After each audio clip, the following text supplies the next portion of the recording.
الانبیاء والمرسلین وعلی آلہ وصحبہ اجمعین۔ اللہم ربنا آتنا من لدنک رحمہ وہیئ لنا من امرنا رشدا۔ کل کے سبق میں آپ نے پڑھا تھا کہ بعض تصورات بدیہی ہیں، اسی طرح بعض نظری، یوں ہی بعض تصدیقات بدیہی ہیں، بعض تصدیقات نظری ہیں۔ بدیہی سے نظری کا حصول ہوتا ہے، اور اس حصول میں اگر بڑی واقع ہوتی ہے تو ایک قاعدہ قانون کی ہمیں ضرورت پڑی، جس کے ذریعے سے ہمیں یہ پتہ چل جائے کہ کون سی فکر صحیح ہے اور کون سی فکر غلط ہے۔ صحیح و فاسد کے درمیان خط امتیاز کرنے والی چیز کا نام کیا ہے؟ منطق ہے، ٹھیک ہے۔ اسی کی توضیح تشریح کر کچھ مصنف نے کی تھی، اشارے نے۔ وہاں پہ کیونکہ بدیہیات کے ذریعے سے نظریات کا حصول بطریق فکر ہوتا ہے نا، فکر کی تعریف میں کچھ عبارتیں کلمات آئی ہیں، اب یہاں سے ان کی وہ توضیح و تشریح کرنے والے ہیں، ٹھیک ہے۔ فکر کی تعریف کیا ہے؟ عربی میں بولیے، وَهُوَ ترتیب امور معلومہ للتعدی الی مجہول، چلیں ٹھیک ہے۔ اب یہاں سے مکمل انداز میں وہ تعریف وغیرہ بیان کریں گے۔ کچھ بنیادی باتیں بطور مقدمات سن لیں، وہ یہ ہے کہ آپ نے شرح تہذیب میں یہ بات پڑھی تھی کہ تعریف کا دو بنیادی فائدہ ہے۔ کیا ہے؟ کنہ حقیقت اور الاطلاع والا کنہ الحقیقہ والامتیاز ما عدا، یہ دو بنیادی مقصد ہے اس کے، ٹھیک ہے۔ تو کنہ حقیقت، مثال کے طور پر سے کسی کی ذات بتانے کے لیے اگر کامن ورڈ کا، الفاظ کا اگر استعمال کریں گے تو کیا وہ ذات، وہ حقیقت ہمارے سامنے واضح ہو پائے گی؟ نہیں ہو پائے گی نا۔ تو تعریف میں یعنی کسی چیز کو بیان کرنے میں، پہچانوانے میں، تعریف معرفات جو آپ لوگ پڑھ چکے ہو، معرف، تعریف، قول اشارے سب ایک ہی ہے نا، کیا پڑھ چکے ہیں۔ تو تعریف میں مشترک الفاظ کا استعمال، مشترک کسے کہتے ہیں؟ چلو بہرحال آپ نے پڑھا ہوگا نا، عالم ہے، متواتی ہے، مشکک ہے، اور کچھ ہے، ایک معنی کے اعتبار سے کچھ اور ہوگا، چند معنی کے اعتبار سے الگ الگ قسمیں، وہ سب بنیادی باتیں وہ یاد رکھیں گا، جگہ جگہ کام آتی۔ تو تعریف کے اندر مشترک الفاظ کا استعمال کرنا یہ روا نہیں ہے، درست نہیں ہے۔ اس پہ بھی آگے چل کے ایک بات ذکر کریں گے، اور اس سے پہلے فکر کی تعریف میں جو الفاظ آئے ہیں، ترتیب ہے، امور معلومہ ہے، للتعدی الی مجہول، اس کو بیان کریں گے۔ آخر قال اقول تک آپ دیکھیں گے اسی تعریف پر مشتمل باتیں یہ ذکر کریں گے، تقریباً آخر تک اسی تعریف کے اندر جو باتیں آئی، اس لیے منطق کی جو تعریف انہوں نے بیان کی ہے، تو اس پورے قال اقولوں میں فکر کی تعریف اور منطق کی تعریف میں جو الفاظ آئے ہیں اسی کی توضیح و تشریح پر یہ پورا قال اقولو موجود ہے۔ اب خود دیکھتے چلے جائیں گے۔ اب دیکھیے فکر کی تعریف میں کیا بات آئی ہے، ترتیب آئی ہے، ترتیب۔ اب ترتیب کے بارے میں بیان کرنے جا رہے ہیں۔ ایک بات دماغ میں رکھیں، لغوی اور اصطلاحی تعریف کے درمیان میں نے پہلے بتایا تھا کون سی نسبت ہے؟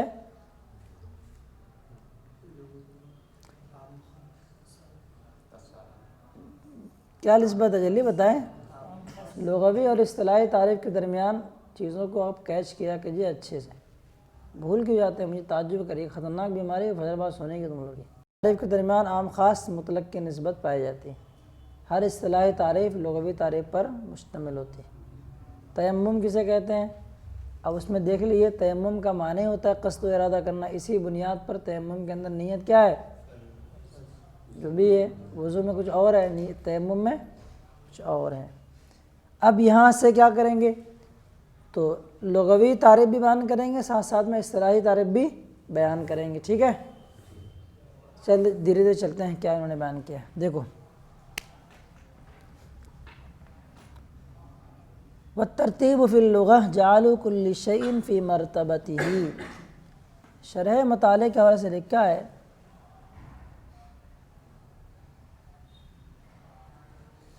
وضع کل شیء، آگے لکھا ہے لما معالن واحد، یہ کچھ چھٹے ہوئے الفاظ ہیں میرے بین الصدور کے اندر، پڑھنے میں نہیں آ رہا شاید۔ ترتیب کا معنی لغت میں کیا ہے؟ ہر چیز کو اس کے مقام و مرتبے کے اعتبار سے رکھ دینا ہے، جس کا جو مقام ہے وہاں رکھ دے آپ، ٹھیک ہے؟ جوتے کا مقام ہے نیچے رکھنے کے لیے تو وہیں رکھو، اور اٹھا کر کے سر پہ رکھ دے گا تو پھر وہ ترتیب نہیں کہلائے گی۔ ٹوپی ہے عمامہ شریف سر پہ پہننے کی چیز ہے، لوکر میں لا کے رکھو، وہ بھی ایک ترتیب ہوگی لگ رہا ہے۔ تو ہر چیز کو لغت کیا ہے؟ لغت کے اعتبار سے ترتیب کسے کہتے ہیں؟ ہر چیز کو اس کے مقام و مرتبے میں رکھ دینا۔ اصطلاحی تعریف دیکھیں، آپ دیکھیے گا اصطلاحی تعریف کے اندر لغوی تعریف آپ کو مل جائے گی۔ وفی الاصطلاح جعل الاشیاء المتعددہ بحیث یطلق علیہا اسم الواحد، اصطلاح میں کہتے ہیں متعدد چیز کو اس طور پر کر دینا، رکھ دینا، بنا دینا کہ ان پر علیہ حاکم کا اشیاء کہ ان پر ایک اسم کا اطلاق ہو سکے، یعنی ایک نام دیا سکے۔ چند چیزوں کا ہم نے جمع کر دیا، جیسے مثال چائے کیا ہے؟ دودھ ہے، پانی بھی ہے، شکر بھی ہے، اور کون دنیا بھر کے مسئلہ مسائل چائے پتی کے علاوہ پتہ نہیں کیا کر ڈال رہا ہے اس میں۔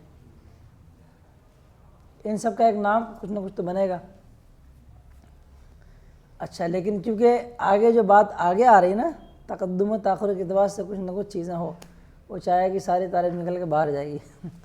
وَيَكُونُ لِبَعْضِهَا نِسْبَةٌ إِلَى الْبَعْضِ الْآخَرِ بِالتَّقَدُّمِ وَالتَّأَخُّرِ، اس کی وجہ سے بھی چائے پر اس کا اطلاق نہیں ہوگا۔ اور بعض کے لیے بعض کی طرف، بعض دوسرے کی طرف تقدم و تاخر کے اعتبار سے نسبت بھی ہو۔ مثال کیا ہے؟ ترتیب کے اعتبار سے یوں رکھ دیا، 1 2 3، تو بعض کے اعتبار سے کیا ہے؟ تقدم و تاخر کے اعتبار سے نسبت ہے کہ نہیں؟ پہلا ہے، دوسرا ہے، نسبت اس طریقے سے۔ ہاں، تو بعض کو بعض دوسرے سے کیا ہو جائے؟ تقدم و تاخر کے اعتبار سے نسبت بھی ہو۔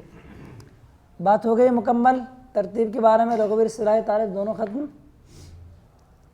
اب اس کے بعد کیا آیا ہے؟ ترتیب کے بعد امور کا لفظ ہے۔ امور کے بارے میں ذکر کرنے جا رہے ہیں۔ والمراد بالامور ما فوق الامر الواحد، فوق کیونکہ ظرف میں سے آتا ہے نا، تو یہ آپ کے یہاں عبارت ایسی لکھی ہوئی ہے کیا؟ وَكَذَلِكَ كُلُّ جَمْعٍ يُسْتَعْمَلْ فِي التَّعْرِيفَاتِ فِي هَذَا الْفَنِ، ایسی لکھا ہے؟ تعریف اگر یہ عبارت یوں ہوتی نا، یستعمل فی تعریفات هذا الفن، تو اور بہتری کی طرف جاتی، وہ بھی ٹھیک ہے، ٹھیک ہے۔ امور سے مراد کیا ہے؟ یعنی امور معلومہ کو ترتیب دینا، تو امور سے مراد جمع ہے، امر کی جمع امور۔ کہہ رہے ہیں کہ امور سے مراد امر واحد کے علاوہ جو بھی ہو وہ امور میں داخل ہے، یعنی ایک سے زائد کو فن منطق میں جمع سے تعبیر کر دیا جاتا ہے۔ ما فوق الواحد، ما فوق الواحد مراد ہے امور سے، یعنی مثال کے طور پر سے العالم متغیر وکل متغیر حادث، تو اس میں تو دو ہی چیز نظر آئی، حیوان ناطق کیا ہے؟ حیوان اور ناطق ملا دیا، کیا نتیجہ نکلا؟ ہمارا انسان نکل کے آیا، یہ تو ہوا۔ تو دو چیزیں، پھر امور کیوں کہہ رہے ہیں؟ کہہ رہا ہے کہ یہاں سے امر سے مراد، امور سے مراد کیا؟ ما فوق الواحد، ایک کے علاوہ جو بھی ہوں گے وہ سب امور ہو جائیں گے۔ اب ایک ضابطہ انہوں نے بیان کر دیا، اس کو ذرا دیکھیں، اس کو ہمیشہ یاد رکھیے گا، یہ قاعدہ اکثری ہے۔ ما من عام الا وقد خص عنہ البعض، پہلے پڑھ چکے اصول فقہ کے اندر، کیا لکھا ہے دیکھو ذرا سا۔ وَكَذَا كُلُّ جَمْعٍ يُسْتَعْمَلْ فِي تعریفات هذا الفن، یہ عبارت ٹھیک لگ رہی۔ اسی طریقے سے ہر وہ جمع جو تعریفات میں استعمال ہو اس فن میں، یعنی اس فن کی تعریفات میں جہاں بھی جمع کا اطلاق ہوا ہے، یہ اکثری قاعدہ ہے، کہیں ٹوٹ بھی جاتا ہے، جیسے نوع ہے، جنس ہے، کہ اندر اس طرح کے معاملات نہیں ہیں۔ تو اس فن کی تعریفات میں جہاں بھی اگر اس طرح کا استعمال ہوا ہے جمع کے صیغے کے ساتھ، وہ مراد کیا ہے؟ ما فوق الواحد۔ ممکن ہے کہ ممتحن آپ سے پوچھ لے کہ جہاں بھی جمع کا اطلاق ہو فن منطق میں، تو وہاں مراد کیا ہے؟ ما فوق الواحد۔ آپشن دے دے، فی تعریفات، فی جمیع، فی الجمیع، یا فی جمیع الاشیاء۔ چلیں، یہاں تک بات ختم ہو گئی۔ تعریف امور کے بعد آیا معلومہ ہے نا. اچھا امور جمع لے کے آ گئے تو جمع کے بارے میں آگے ذکر کرتے ہیں. وَإِنَّمَا اعْتُبِرَتِ الْأُمُورِ، بھئی ایک امر کا اعتبار نہیں کیا بلکہ کیا ہے، چند امور کا اعتبار ہے. ایسا کیوں؟ تو امور کا اعتبار کیا کیونکہ ترتیب دو یا دو سے زائد چیزوں ہی سے کیا ہے، ممکن ہے. لا يمکن، ممکن نہیں ہے. الا بین شیئین فصاعدا، دو چیز یا دو سے زائد چیز، دو یا دو سے زائد چیزوں کے درمیان ہی ترتیب ممکن ہے. اسی بنیاد پر کس کا اعتبار کیا؟ امور کا اعتبار. کم سے کم دو تو ہوں گی، دو سے زائد جتنی بھی ہو جائے اس سے ہمیں کو مطلب. آگے آیا ہے امور کے بعد معلومہ. معلومہ کی تھوڑی سی وضاحت کر رہے ہیں. والمراد بالمعلومہ الامور الحاصلۃ صورها عند العقل. معلومہ سے مراد وہ امور ہیں کہ جن کی صورتیں عقل میں کیا ہوتی ہیں، حاصل ہوتی ہیں. آپ پہلے علم کی تعریف کے سلسلے میں مرقات کے اندر تقریباً 5 تعریف آپ نے پڑھی تھی. بس وہی دماغ میں رکھیے کہ ان میں سے کسی ایک کی طرف یہ اشارہ کر رہے ہیں گویا کہ. اب یہ کیونکہ امور عام ہے، کامن ہے، تو کس کو شامل ہوگا؟ منطق کا موضوع 2 ہے، معلومہ تصوری اور. تو معلومہ کا لفظ ہے نا امور معلومہ، تو معلومہ دونوں میں آ جائیں گے، امور معلومہ میں، تصور میں بھی اور تصدیق میں. یہاں پہ کچھ مثالیں پیش کریں گے. دیکھیے وَهِيَ تَتَنَاوَلُ التَّصَوُّرِيَّةَ وَالتَّصْدِيقِيَّةَ مِنَ الْيَقِينِيَّاتِ وَالظَّنِّيَّاتِ وَالْجَهْلِيَّاتِ. یہ تھوڑا سا مسئلہ ہے، دیکھاتے ہیں آپ کو. چلو، اور یہ تصوریہ تصدیقی ہے، یعنی تصور یقینی اور تصدیق یقینی، یوں ہی تصور ظنی اور تصور تصدیق ظنی، یوں ہی تصور جہلی اسی طرح تصدیق جہلی. ان میں سارے کو یہ کیا ہے، شامل ہے. آپ نے اس میں پڑھا تھا، یاد ہوگا آپ کو، قیاس کی بحث میں جب بات آتی ہے، قیاس یا تو برہانی ہے. برہانی کن کن سے مرکب ہوتا ہے؟ یتألف من الیقینیات. ٹھیک ہے. اب یقین کسے کہتے ہیں؟ تو یقین کے بارے میں وہ تصدیق الجازم المطابق للواقع الثابت. ٹھیک ہے. تو تصدیق پیچھے آیا بھی ہوگا شاید، تو نیچے آنے والی ہے. یقین ہے، اور اسی طرح کیا ہے، ظنی ہے. ظن کے بارے میں بھی آگے یہ بیان کریں گے. اس کتاب کے اندر آپ نے پڑھا ہوگا، میری کتاب یہاں پہ کھلی ہوئی ہے، شرح تہذیب. ظنیات ہیں، تجربات ہیں، اولیات، مشاہدات، حدسیات، فطریات. صفحہ نمبر مکتبۃ المدینہ والی کتاب کے بعد 271 کے اندر آپ دیکھ سکتے ہیں، مکمل تفصیلات ہیں. وہاں جانے میں دقت بات یہی ہے کہ تصور تصدیقات کے جو مقدمات ہوتے ہیں نا، کچھ یقینی ہوتے ہیں، کچھ ظنی ہوتے ہیں، کچھ جہلے ہوتے ہیں. جہل مرکب آپ نے جانا ہوگا. جہل مرکب کیا ہے؟ حاشیہ اگر آپ کے پاس موجود ہو تو ذرا دیکھ سکتے ہیں. یہاں پہ مصنف نے 3 صورتوں کا بیان کیا، یقینیات، ظنیات اور جہلیات. مشاہدات، تجربات، حدسیات وغیرہ کو انہوں نے چھوڑ دیا. تو بطور تمثیل، مثال دینے کے لیے بس انہوں نے، کیونکہ تینوں بہت عمدہ ہیں، بکثرت ان کا استعمال ہے، اسی لیے 3 کا انہوں نے تذکرہ کر دیا. ورنہ اس سے کیا ہوتے ہیں، تقریباً 6 نکل کے آتے ہیں. کتنے نکلتے ہیں؟ کیسے؟ برہانی، یقینیات سے، اور یقین کے جو اصول ہوتے ہیں وہ تقریباً 6 ہیں میرے خیال سے. جی ہاں، خطابی، شاعری وغیرہ سب آئے اسی میں آ جائے. اس کو آپ کہاں سے دیکھ سکتے ہیں؟ شرح تہذیب میں دیکھنا زیادہ بہتر ہے، یا پھر آپ دیں گے. ٹھیک ہے. تو تصور تصدیق کا جو جاری کرتے ہیں نا، وہ ان میں بھی جاری ہے، یقین میں بھی جاری ہے، جن میں بھی جاری ہے، اور جہل میں بھی. کئی اور بھی ہیں، سفسطی ہے، شعری ہے، جدلی ہے وغیرہ، سب میں جاری ہے. لیکن 3 کا انہوں نے کیوں بیان کیا؟ کہ یہ 3 بکثرت استعمال ہوتے ہیں، اس لیے 3 کو انہوں نے ابھی بیان کر دیا ہے. اب قیاس اس کا تصور یقینی اور تصدیق یقینی کی مثال گزر چکی. کدھر گزری ہے؟ اس سے پہلے آپ پڑھے تھے حیوان ناطق. حیوان اور ناطق کو ملایا تھا، کیا حاصل ہو گیا ہمیں؟ انسان. یہ ہے تصور یقینی. اس سے کیا ہو جائے گا؟ ایک یقینی علم حاصل ہو رہا ہے. اور ایک اور آپ نے پڑھا ہے العالم متغیر وکل متغیر حادث. اس کے بھی مقدمات کیا ہیں؟ سب کے سب یقین سے، حقیقت کے اعتبار سے تغیر پذیر ہے. کل ہم دودھ پی رہے تھے، آج کیا ہو گئے؟ یہاں کے پڑھ رہے ہیں، کھانا کھا رہے ہیں.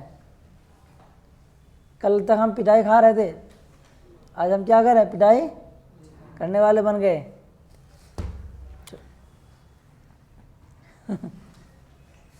چلو ٹھیک ہے بھائی، ان کو دیکھ لو گے نا، میں اشارہ کر دے رہا ہوں، سمجھ لینا، کیونکہ ہر ایک چیز میں کھول کے بیان کرنے جاؤں گا تو پھر ٹائم کے بھی مسائل دیکھو. کتنا وقت ہوا؟ 32 ہو رہا ہے. چلو یہ تو سمجھ گئے.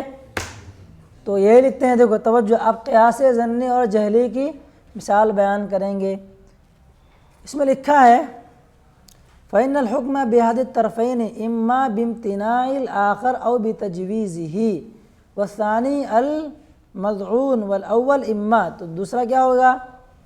مذعون ہوگا، مطلب مذعون لکھا ہے، کیا لکھا؟ کیا مذعون لکھا ہے نا؟ ہاں. دوسرا کیا ہوگا؟ ظنی ہوگا.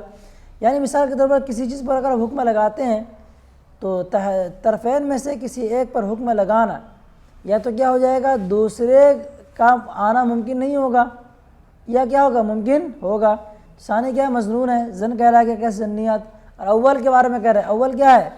اگر یہ خارج کے مطابق ہے، ایو تبارہ مطابقتہ للخارج، یہ کہ اس کو خارج کے اعتبار سے اس کا اعتبار کیا جائے گا یا نہیں کیا جائے گا. بس اگر وہ ثابت ہو، مطابق ہو خارج کے، تو یہ کیا ہے؟ یقین ہے. اور اگر مطابق نہ ہو تو یہ کیا ہو جائے گا؟ جہل مرکب ہو جائے گا. ٹھیک ہے. اور اگر ثابت ہی نہیں تو یہ کیا ہو جائے گا؟ پھر تقلید. لکھا ہوا نشے میں. یہ ساری بحثیں اس کے اندر موجود ہے، دیکھ لیجیے گا. چلو اب آ رہا ہے سوال، مثال دے رہے ہوں نیچے فوراً. دیکھیے کیا دے رہے ہیں مثال، دیکھیے پہلے پٹافٹ. ہاں، فإن الفکر کما یجری فی التصورات یجری ایضا فی التصدیقات. جس طریقے سے فکر کیا ہے؟ تصورات میں جاری ہے، اسی طریقے سے تصدیقات میں جاری ہے. اور جیسے یقینی میں جاری ہے ایسے ہی ظنی میں جاری ہے اور جہلی میں جاری ہے. اما الفکر فی التصور والتصدیق الیقینی، یقینی یہ واحد لے کے آئے ہیں، یا ہونا کیا چاہیے تھا؟ اما التصور الیقینی والتصدیق الیقینی، لیکن نہیں لے کے آئے. کیوں؟ نہیں، بہت اہم بات ہے یہ. شروعات میں بتا نہیں. ہاں، اسی لیے کسی صفت ہے. وجہ کیوں ہے کہ تصورات میں کیا ہوا ہے؟ یقین ہوتا ہے کیا؟ تو تصدیق ہو جائے گی. تو لیکن یہ کہ الگ الگ جہتوں سے اس کے مقدمات کیا ہو سکتے ہیں؟ وہ یقینی والے ہو سکتے ہیں، لیکن جو اس سے جو علم حاصل ہوگا وہ تصوری ہے نا. تصور میں یقین کہاں ہوتا ہے؟ ممکن ہے کہ مقدمات کیا ہو جائیں؟ یقینی ہو جائیں. ٹھیک ہے، بات سمجھ میں آ رہی ہے؟ تو وہ تصدیق الیقینی، یہ یقینی کس کی صفت ہے؟ یہ تصدیق ہی کی نکل کے آ جائے گی. اب مثال دیکھ رہے فٹافٹ. فکما ذکرنا، جیسا کہ ہم نے ذکر کیا. کیا ذکر کیا؟ پیچھے مثال ہے تصدیق یقینی کی، العالم متغیر وکل متغیر حادث. چلو ورنہ ہوتا کیا؟ فی تصوری و تصدیقی الیقین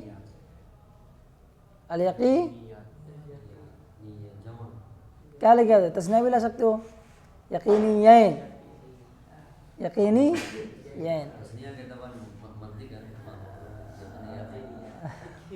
ہاں، وہ تعریفات میں کہا نا انہوں نے. تو چلو فکما ذکرنا، جیسا کہ ہم نے پیچھے بیان کر دیا. چلو آگے دیکھیں، ظنی کی مثال دیکھیں. فقولنا، تو ہمارا یہ قول، یہ ظنی کی مثال دکھا رہے ہیں تصدیق کے اندر. ھذا الحائط ینتشر لکھا ہے، شین ہے، شین ہے، اس کو سا بنا لیجیے. ہاں ٹھیک. ینتشر مراحل اس طرح بھی گڑبڑیاں کئی جگہ ہوئی تھی. اخو کا، اخو مکاشرہ آیا، مکاشرہ ایسے کچھ تھا، یاد ہے؟ لوگ مرا پڑھ کے بھول گئے. مکاشرہ نہیں ہے. چلو دیکھو اب ظنی کی مثال دیکھو. کیا کریں؟ ھذا الحائط ینتشر منہ التراب، کہ دیوار ہے کہ اس سے کیا ہے؟ مٹی جھڑتی ہے، جھڑ رہی ہے. ہر وہ دیوار، یہ ہے ایجاب صغریٰ، کلیت کبریٰ آیا کہ نہیں آیا شکل اول کے اعتبار سے؟ اس دیوار سے کیا مٹی جھڑ رہی ہے، اور ہر وہ دیوار جس سے مٹی جھڑے تو کیا ہے؟ وہ گر جاتی ہے. تو یہ آئے دیوار بھی کیا ہو جائے گی؟ ذرا ایک بتائیے کہ آپ طرفین میں سے کسی ایک کا حکم لگا رہے ہیں تو دوسرے کو آپ ڈائریکٹ منع کر رہے ہو یا دوسرے کا ہونا ممکن ہے؟ آپ کیا کہہ رہے ہیں کہ یہ دیوار سے کیا ہے مٹی جل رہی، تو کیا مٹی جلنے کی بنا پر وہ دیوار گر ہی جائے گی؟ کوئی ضروری نہیں بھائی، یہ کچھ ممکن ہو سکتی ہے، کیا ہے ظن، ایک طرح سے گمان ہے۔ دوسرا بھی ہو سکتا ہے نا بھیا کہ دیوار کیا ہے پر حکم لگا رہے ہیں کہ مٹی گر رہی ہے، ممکن ہے کہ وہ دیوار منہدم ہو جائے، اس کا سائڈ کیا ہے مخالف کیا ہے کہ منہدم نہ ہو، بہت دیر تک یہ بھی تو ممکن ہو سکتا ہے۔ وہ الگ میٹر ہے کہ کچھ تھوڑا بہت نکلا پہاڑ سے، کچھ گولا آیا تو پہاڑ ہی ختم ہو گیا، نہیں ہے نا بھائی، دیوار سے کچھ دن مٹی کی گرتی رہتی ہے، وہ ایک زمانے تک رہتا ہے، تو وہاں ایک دن تو گرنا ہی گرنا ہے، ہمیں بھی گرنا ہے، دنیا کو بھی تو گرنا ہے، کچھ تو کچھ لمیٹیشن ہے۔ چلیے یہ سمجھ گیا نا بھائی؟ تو یہ جو دیوار کے منہدم کے بارے میں بات کہی جا رہی ہے، یہ کوئی یقینی نہیں ہے، یہ بھی ظن ہے کہ اس کے علاوہ نہ ہو، اس کے علاوہ ہو جائے، یہ دیوار گرنے کی جگہ نہ گرے۔ دوسرا دیکھیں آپ جہلی کی مثال، فکما قیل العالم مستغن للمؤثر، پڑھ چکے آپ، عالم کیا ہے اثر دینے والے کے اثر سے کیا ہے بے نیاز ہے، اور ہر وہ جو مؤثر سے کیا مستغنی ہو وہ کیا ہے قدیم ہے، تو عالم کیا ہو جائے گا؟ ذرا بتاؤ یہ ہے کیا حقیقت کے اعتبار سے، واقعی کے مطابق ہے؟ یہ کیا ہو جائے گا جہلے، تو یہ جہلی اس میں چلے جائے گا، ٹھیک ہے، ہاں تصدیق جہلی میں چلے جائے گا۔ اب یہ دو ختم ہو گئے، اب بچا کیا، کچھ بچا کیا اور؟ یقینی ظنی جہلی تینوں ہو گئے، چلو ختم۔ اب یہاں سے ایک سوال مقدر کا جواب پٹافٹ آپ سن لیجئے، سوال کیا ہے، جواب کیا دینے جا رہے ہیں، آسان گفتگو ہے، وہ یہی ہے جو میں نے آپ کو پہلے بتا دی تھی شروعاتی میں، اس سبق کا مین خلاصہ وہی تھا کہ تعریفات میں مشترک الفاظ کا استعمال کریں گے تو تعریف کا جو اہم مقصد ہے، جو غرض و غایت ہے، جو آپ نے شرح تنظیم میں پڑھی تھی، کیا ہے؟ الاطلاع علی کنہ الحقیقہ والامتیاز علی ما عدا۔ باوضو رہا کریں آپ لوگ، چلو کسی کو جاتا رہو تو بتاؤ۔ لہٰذا نقول سے اس کو جواب دیں گے، سوال ہے اس کے بعد لہٰذا نقول سے اس کا جواب دیں گے۔ دیکھو لا یقال، یہ نہ کہا جائے، کیا نہ کہا جائے؟ اب ایک سوال یہ پیدا ہوتا ہے بیٹے کہ سوال قائم ہوا تو کہاں سے قائم ہوا؟ فکر کی تعریف میں لفظ آیا ہے ترتیب و امور معلومۃ، آپ نے پڑھا ہوگا کہ جہاں بھی کیا ہو جائے مشتق ہوگا وہاں مشتق من ہو، ہے نا بھائی؟ اب یہ جلدی سمجھ میں نہیں آئے گا آپ لوگوں کو، تو یہ لا یقال کے ذریعے سے سوال کا جواب کیا دے رہے ہیں کہ آپ نے فکر کی تعریف میں معلومہ کا لفظ استعمال کیا ہے، معلوم مشتق ہے علم سے، اور علم کے دو معنی بیان کیے جاتے ہیں، تو گویا کہ علم کے دو جب معنی ہوئے تو کیا ہو جائے گا مشترک ہو گیا وہ۔ الفاظ مشترک کا استعمال تعریف میں تو کہاں کا گھما رہا ہے آپ کو؟ لا یقال نہ کہا جائے کہ علم الفاظ مشترکہ سے، تو کیسے سمجھ میں آیا بھائی؟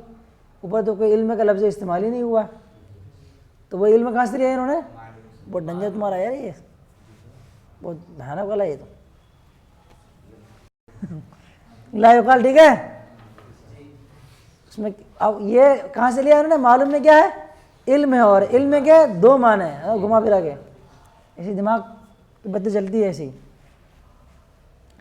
علم الفاظ مشترکہ میں سے ہے، عربی میں مشترکہ پڑھتا ہوں میں، فإنه كما يطلق على الحصول العقلی، دیکھو توجہ، علم کس پر بولتے ہیں؟ جو عقل میں ہمیں حاصل ہو جائے، اس پر علم کا اطلاق ہوا۔ ایک معنی یہ ہو گیا كذا يطلق على الاعتقاد الجازم المطابق الثابت وهو اخص من الاول، کیا کہنا چاہ رہے ہیں کہ اسی طریقے سے علم کا اطلاق اس پر بھی، اس اعتقاد پر بھی ہے جو کیا ہے جازم ہو، یعنی حتمی ہو، مطابق ہو، ثابت ہو، ڈائریکٹ بولو نا، پہلے ثابت ہو پھر جازم ہو پھر مطابق ہو، تقدیم و تاخیر تو لگ رہا ہے اسے۔ وَهُوَ أَخَصُّ مِنَ الْأَوَّلِ، اور یہ جو آپ بات بیان کر رہے ہیں کون؟ دوسری والی تعریف، یہ پہلے سے کیا ہے خاص ہے۔ اب مشترک ہو گیا الفاظ، پہلا عام ہو گیا، دوسرا کیا ہو گیا؟ کیونکہ آپ پہلی تعریف کے اعتبار سے کیا بات سمجھائی؟ حصول عقلی، دل میں جو بھی جن چیزوں کے بارے میں ہمیں حاصل ہو جائے وہ کیا ہے علم ہے، تو یہ بھی ہو سکتا ہے کسی کے بارے میں ظنیات کے بارے میں بھی ہو جائے، جہل کے بارے میں بھی حاصل ہو، کچھ پتہ چل جائے، یہ کیا ہے بھائی علم ہے نا بھائی، علم میں تو مطلب سب ہو گیا نا، علم میں چاہے جازم ہو ناجازم ہو منطق کے اعتبار سے سب شامل ہے، یہ تو ہو گیا۔ اور دوسرا علم کا معنی کیا ہے یقین. اس لیے میں نے کہا عالم ہو جو کیا ہو درجے یقین پر فائز ہو. یہ سب سے نکلتا ہے سب مدنی پھول کہاں سے. چلو اس کو کیا لکھا ہے ومن شرائط التعریفات التحرز عن استعمال الالفاظ المشترکہ. تعریفات کے شرائط میں سے کئی شرطیں ہیں گویا کہ من تبیضیہ. شرائط تعریفات میں سے کیا ہے مشترک الفاظ کے استعمال سے گریز کرنا ہے بچنا ہے. اور آپ نے کیا کر دیا مشترک لفظ کا استعمال کر دیا. یہ عبارت اٹھا کے امتحان میں دے دے لا یقال پورا سوال دے دے کہ اس کے سوال کو سمجھا جواب بتائیے. ہاں کہاں دکھاؤ بتاؤ.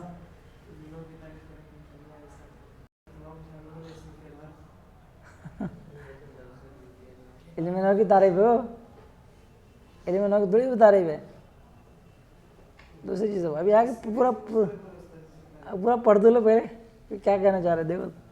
لأننا نقول کیونکہ ہم کہیں گے کیا جواب دے رہے. دیکھیے مشترک الفاظ کا استعمال اس وقت منع ہے جب کہ کوئی قرینہ موجود نہ ہو کہ یہاں اس لفظ سے کیا مراد لیا جاتا ہے اس فن کے اندر. ٹھیک ہے جب اگر پتہ چل جائے کہ فن منطق کے اندر جب بھی علم کا لفظ بولا جاتا ہے اس سے مراد حصول عقلی ہی مراد ہے لی جاتی ہے تو ایسی صورت میں کیا ہے وہ لفظ اگرچہ مشترک رہا لیکن اس پر کیا قرینہ قائم ہے کہ یہاں پہ یہ اور کسی معنی میں استعمال نہیں ہوگا. ایک ہی معنی میں یہاں پہ بولا جائے گا.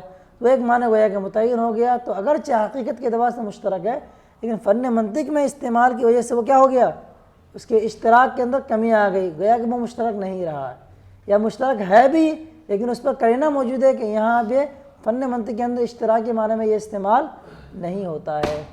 مثال بھی بتانا چاہ رہے ہیں.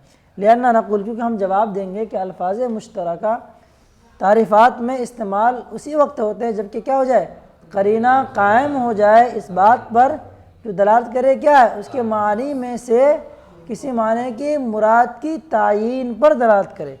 گویا کہ مشترک الفاظ کے کئی معنی ہوں گے کہ معنی میں سے جو بھی معنی آپ مراد لے رہے ہیں اس معنی کی تعیین پر اگر دلالت ہو جائے کسی علم میں اس علم کے اندر تعریفات میں اس کا استعمال کیا جا سکتا ہے. اب یہاں پہ کون سا قرینہ ہے بھائی آگے بتا رہے ہیں وہاں ہونا قرینۃ دالہ علی ان المراد بالعلم المذکور فی تعریف الحصول العقلی.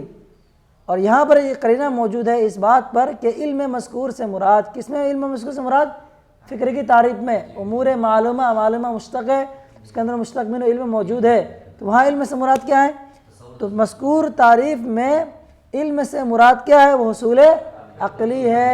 کیسے بھائی اس پر کیا دلیل ہے فَإِنَّهُ لَمْ يُفَسَّرْهُ فِي هَذَا الْكِتَابِ إِلَّا بِهِ کیونکہ علم کی تفسیر اس کتاب کے اندر اسی معنی سے کی گئی ہے. کس معنی سے بھائی حصول عقلی سے کی گئی ہے. اب جب حصول عقلی سے کی گئی ہے اگرچہ وہ الفاظ مشترک ہے خارج کے اعتبار سے حقیقت کے اعتبار سے لیکن اس فن کے اندر جب بھی استعمال ہوا ہے تو اس کو ایک ہی معنی میں استعمال ہوا ہے. تو اب اسی صورت میں کیا ہے وہ گویا کہ متعین ہو گیا تو مشترک سے میں نہیں رہا. جب مشترک سے نہیں رہا تو پھر اس کا تعریف میں استعمال کرنا بھی درست ہو گیا ہے. ٹھیک ہے اب ایک بات اور ہے تعریف میں آپ نے کیا پڑھی تھی للتعدی الی مجہولین پڑھے تھے. للتعدی الی مجہولین کیوں ضرورت ہے اس کی وجہ بیان کرتے ہیں. وَإِنَّمَا تُبِرَ الْجَهْلُ فِي الْمَطْلُوبِ تو کیا ہے مطلوب ہمیں حاصل کرنا ہے نا مطلوب للتعدی الی مجہول مطلوب میں جہالت کا اعتبار کیا گیا. بہیں طور کے ماتن نے کہا للتعدی الی مجہولین یہ عبارت کو واو میں کر لیجیے گا. کیوں دلیل لاستحالۃ استعلام المعلوم و تحصیل الحاصل کیونکہ معلوم کو معلوم کرنا اور حاصل کو دوبارہ حاصل کرنا یہ کیا بھیا وہ حال ہے. اچھا وہ ہوا یعنی مطلوب مجہول یہ عام ہے کہ تصوری ہو یا تصدیقی ہو.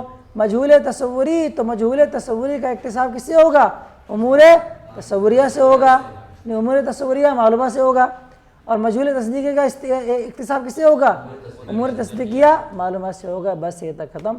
اس تعریف پر کچھ لطائف ہیں کچھ باریکیاں ہیں انشاءاللہ ومن لطائف حضرت تعریف سے کل پڑھیں گے. ٹھیک ہے.